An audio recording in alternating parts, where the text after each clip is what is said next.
It's our 13th man here, Harlan. That's my actual name. Our 13th man is my Twitter handle. You might also know me as Cheesy's right hand man.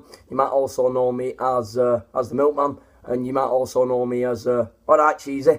So yeah, that's me on a match day. Die-hard City fan. Absolutely love the club. And this is my pre-Leicester lineup explanation video. So my purple cap's on, my green jacket's there. That's what I'm famous for. And here's my lineup.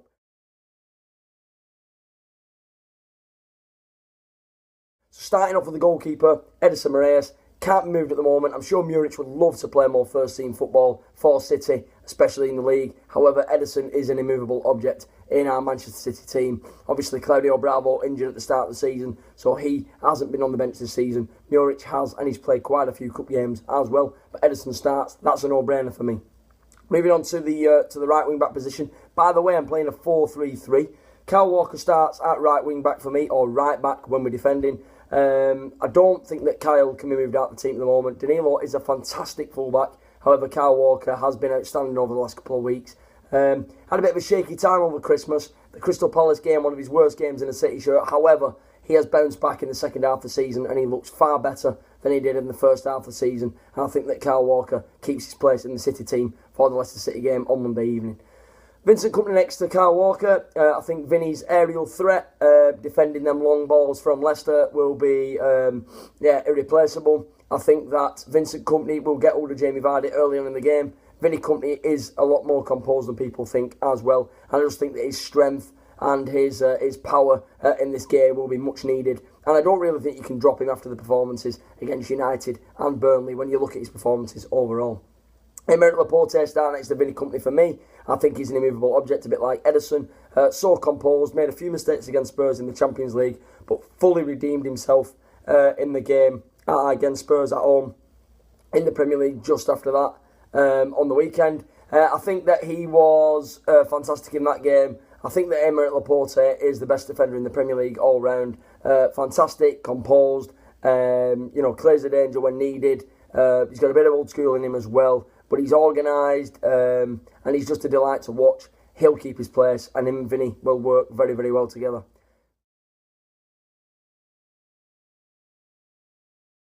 So moving to left back then. So Benjamin Mendy could start against Leicester. However, my choice will be Alexander Zinchenko. I think Zinny's been absolutely superb. Zinny is my nickname for him.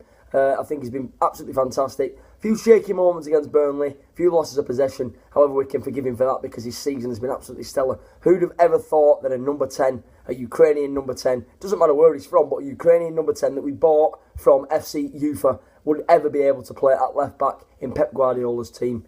Nobody knew what a player he's turned out to be for us. Zinny starts at left wing back for us, or left back when we're defending. Sitting there in that midfield, at the heart of it, the pivot in the team, Ilkay Gundogan. Fernandinho unfortunately picking up a knock just a few weeks ago now. Ilkay Gundogan dropping back. I think the beautiful thing about Ilkay in that position is that he is an attacking midfielder and he does still give you that from that deep-lying defensive midfield position. He's so good, it's unbelievable. People don't give Ilkay Gundogan the credit that he deserves. If you watched him against Schalke in the 7-0 thrashing at home in the second leg in the Champions League, his two passes to set up 2 goals were absolutely exquisite. They got us off the mark. They got the ball rolling. And they're just a few examples of what he can do.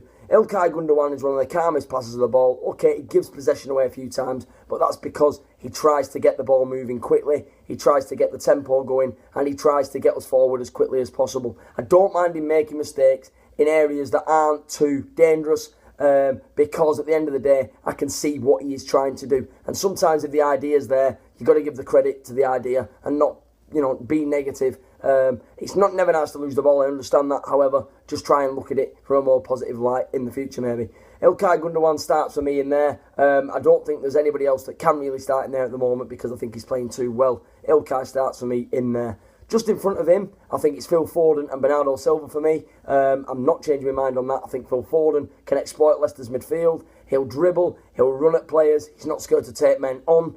I think that's what we were kind of missing against Burnley. The Phil Foden factor, the F factor, if you want to call it that. And I just think that Phil will give Leicester a lot more worries in that midfield than maybe David Silva will. I think he's a lot more unpredictable. I don't think they'll know what he's capable of in terms of what he can do to them. And I think he's going to be maybe a silent assassin in this game against Leicester, Phil Foden. So he starts for me. I think he can make a real difference. Bernardo Silva next to him. Bernardo will give you that creativity as well. However, Bernardo for me is the most rounded player in our Manchester City team at the moment. He is the best player we've got all round for me. He tracks back, he defends, he does all the dirty stuff, he does all the slog work. He's also beautiful going forward. His creativity, he's on another planet. He can whip balls in for fun. His crossing's exquisite. His final pass, his final ball, his weight of pass. There is nothing I can fault Bernardo Silva on. Maybe he gives the ball away once or twice a game, but if that's the only thing that he does wrong, then, well, what a player we've got on our hands. And what a bargain at 43 million, by the way, may I say. Moving on to the forward three, 4-3-3, like I said. Sergio Aguero, bang down the middle. Got to start Serge. I think he's going to want to score goals now. He's going to want to win the Golden Boot. He has to start. He's got 2 games to secure the Golden Boot. 3 or 4 goals in the next 2 games will secure the Golden Boot for him, in my opinion. He's going to want to score the goals. He's going to... Well, I personally think that Sergio is always very, very good when we play against Leicester. I think that he can worry the 2 centre-halves of Leicester. And I think that Sergio Aguero is just Sergio Aguero, and I think that he will turn up over the next 2 weeks, like I say, and bag us 3 or 4 goals. Not much more to say on Serge. Serge is Serge. Moving on to the left-hand side, then I'm going to save the right. It's a bit of a surprise for you. Raheem Sterling, I think he's been outstanding when he's played out on the left this season, especially against Spurs in the second leg of the Champions League, cutting inside and scoring that early goal. I think Raheem Sterling likes to come in on his right foot now. I think he believes that he can execute shots from the edge of the box. Serge has definitely been teaching him on the training ground or coaching him or mentoring him. Sterling's so confident now when he comes in on his right foot, and he's not scared to have a crack. And it's not just a crack, a waft of the right foot. It's a clinical strike, and I think that's a danger for anyone. And he will send fullbacks to the dry cleaners and back on that right foot of his, and that's why I think he should start on that right, and he'll really worry. On that left, and really worry Leicester's right fullback. Now, Mahrez on the right for me. I'm not budging on that. Riyad Mahrez, ex-Leicester player. All right, Brendan Rodgers is in charge of Leicester now. He might not know how Leicester play to the T. However, he knows how certain Leicester players play. He knows how to take them inside. He knows how to score goals on his left foot. And I think that will specifically work in this game. He'll force Chilwell inside, allow Kyle Walker to overlap on the right and whip balls into the box, preferably on the ground because we haven't got that aerial threat in the middle, apart from when Jesus is in there because he's got a fantastic head on him for such a small guy. But that's the reasons why I'm starting Mahrez. I think that Mahrez will compose us when we get into the final third. Some people say he slows the tempo down. I don't mind it so much because I think he's constantly thinking about the best pass to play. Listen, he gives possession away. Every player gives possession away in games. If you try and find me a player that's never give possession away in a game, then, come on, it does happen. But Riyad Mahrez is a top player.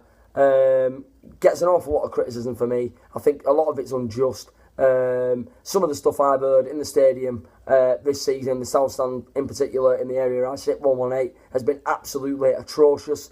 I can't believe some of the stuff I'm hearing. When he's playing and he's coming over to take corners or he's coming over to take short corners, the abuse he gets, it's just not nice. And I think that Riyad Mahrez will be the player that everybody knows he can be next season, and I can't wait for a few fans to be left with egg on their faces. I would never wish for City fans to have egg on their faces. However, the ones that are calling Mahrez out, I hope you really do have fried egg on your faces next season. I think Mahrez can really exploit Leicester in this game. I think he'll give us a different dynamic than we've had over the last couple of weeks, and I think that he could pull up a surprise in this game against his former employers. Well, that's my starting 11 anyway, Blues. Let me know yours at R13thman on Twitter. Please follow me on YouTube as well. Harlan, our 13th man, green jacket, the green jacket, purple cap. That's my YouTube channel. That's my new YouTube channel. Like I say, on Twitter at R13thman, and on Facebook, The City Fanalist. That's The City Fanalist. Let me know what you guys think about my lineup. Like I say, when you're picking your lineups as well, try and be a bit more tactical with regards to your lineups. At the end of the day, Pep does pick a team based on the opposition that we're playing, not always the best 11 that we currently possess. I think that is a great way of doing it, to be honest with you, because sometimes you can play the best starting 11 that you think you've got, and it may not work because there may be a conflict of interest on the pitch. a few players might want to do the same job. It's just, from a coaching perspective, sometimes it doesn't work. I like to look at things more analytical. I like to look at things from a coaching perspective. I like to look at things from an analysis perspective. I like to observe football matches and go away and fanalise, as I call it, analyse the game and look at the game in a realistic way. I study players. I study the way that players play against certain players, and I personally pick my lineups based on who I think will be able to exploit the opposition in the best way possible, and don't necessarily pick the best 11 that we have, because I personally believe that isn't always how it works. So take that on board. Let me know what you guys think based on all that kind of stuff as well, and let me know on Twitter whether you guys agree or disagree with me as well. Thanks for listening. Our 13th man. See you at the game on Monday.